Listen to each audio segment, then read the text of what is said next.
students, today we are going to discuss our new topic, derivative of parametric form. That means we have to find derivative of those equations which are given in parametric forms. Till now what you have studied in last exercises, जो अभी तक आपने exercise की हैं from chapter 5 from NCERT mathematics, तो उसमें आपने क्या देखा है? आपने अभी तक एक्सप्लिसिट फॉर्म देखी है, you know implicit form.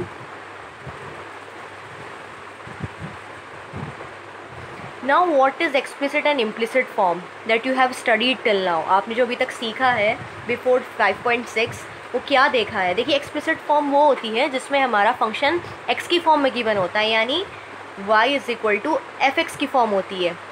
Example हम दे सकते हैं, आपको गिवन है function y is equal to cos x. That means y function is given in form of x exactly.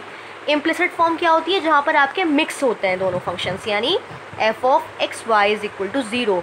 आप उन्हें सेपरेट नहीं कर सकते हैं, सेपरेट किए हुए नहीं है फंक्शंस. तो उसका एग्जाम्पल आप लिख सकते हैं. अगर आपके पास इम्प्लिसिट फॉर्म हो तो हम दे सकते हैं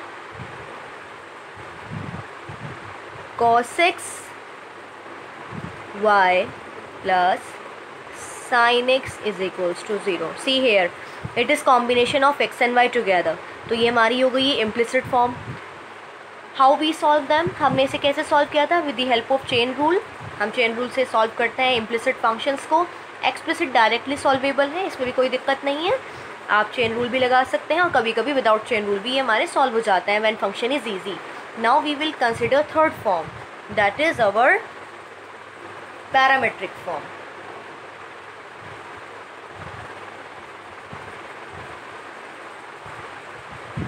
which we will discuss in exercise 5.6. Now what type of form is this? इसमें देखिए क्या होता है. इसमें x और y के अलावा एक थर्ड पैरामीटर आ जाता है, वो कुछ भी हो सकता है. फॉर एग्जांपल हमने t ले लिया है, यानी हमारा x भी t पर डिपेंड करेगा, y भी t पर डिपेंड करेगा. उसकी हेल्प से आपको निकालना है derivative.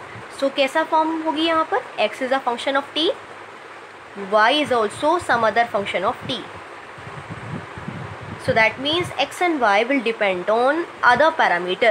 It may vary from question to question. ये t भी हो सकता है, u भी हो सकता है, कोई अदर पैरामीटर हो सकता है, यानी हमारा x और y किसी अदर पैरामीटर पे डिपेंड करें. तो ऐसी फॉर्म होती है हमारी पैरामेट्रिक फॉर्म.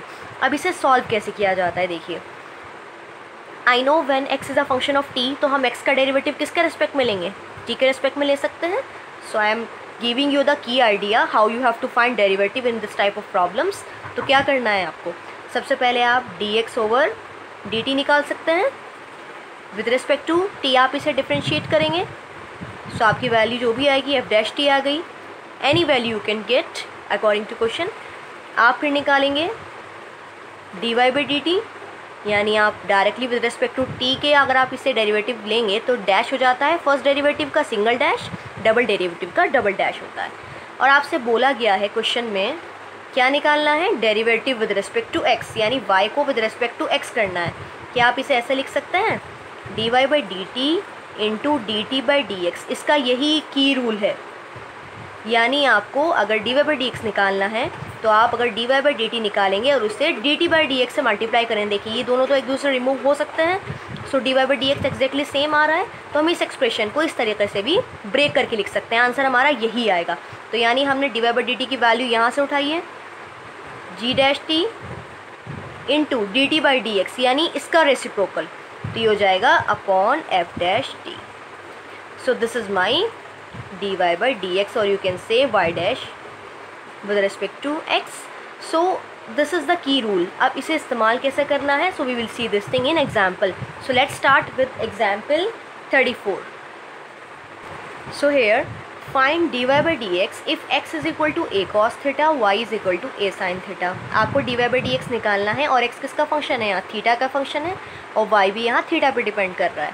यानी आपको ये एक पैरामेट्रिक फॉर्म दी गई है where x is a function of theta and y is also another function of theta. ये f एक फंक्शन है, g दूसरा है. देखिए डिफरेंस है दोनों में. अब हमें क्या निकालना है? dy बाई डी एक्स निकालना है. तो सबसे पहले हम इसका की रूल याद करेंगे. What was that? We no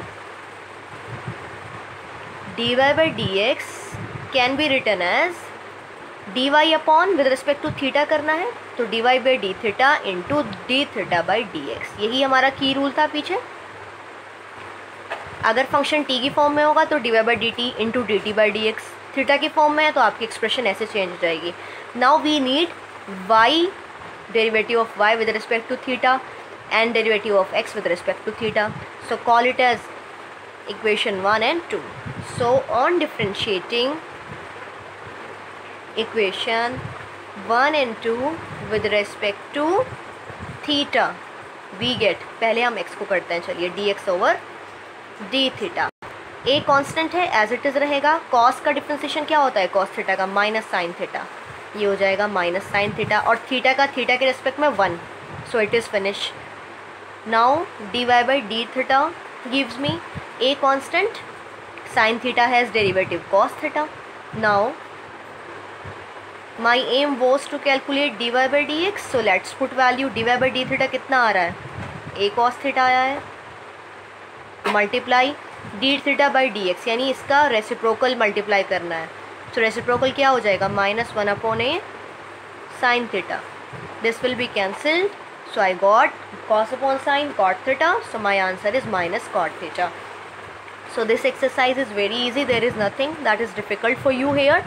आसान फॉर्म है, यानी पैरामेट्रिक फॉर्म जब भी आए तो ये की रूल याद रखना है, डेरिवेटिव dy by dx तो निकालना ही होगा। तो जिसके रेस्पेक्ट में दिया है, यानी आपको जो भी पैरामीटर इन्वॉल्व करके दिया है, आप उसके रेस्पेक्ट में डेरिवेटिव निकालिए, dy by d थीटा और फिर d theta by dx reciprocal करेंगे, मल्टीप्लाई करके देखेंगे तो same answer dy by dx ही आपका रह जाएगा। तो इसका मतलब हमें ऐसी फॉर्म देकर छोड़नी है। Now come to example 35। So now here example 35, find dy by dx if x is equals to 80 square and y is equal to 280। Now solution, we have to find dy by dx where x is a function of t, y is a function of t, ठीक है। so here x is equals to 80 square, y is equal to 280।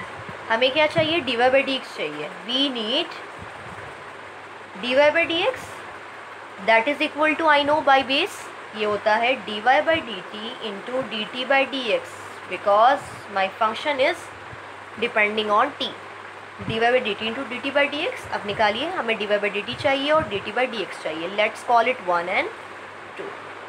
So on differentiating equation 1 and 2 with respect to x we get dx over dt, a is constant, t square का 2t हो जाएगा, so I will get 280।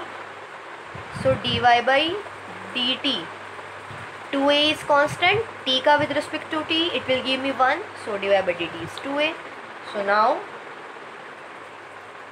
dy by dx is equals to, put here dy by dt 2a into dt by dx, इसका reciprocal यानी 1 upon 280, so I got 1 by t my answer.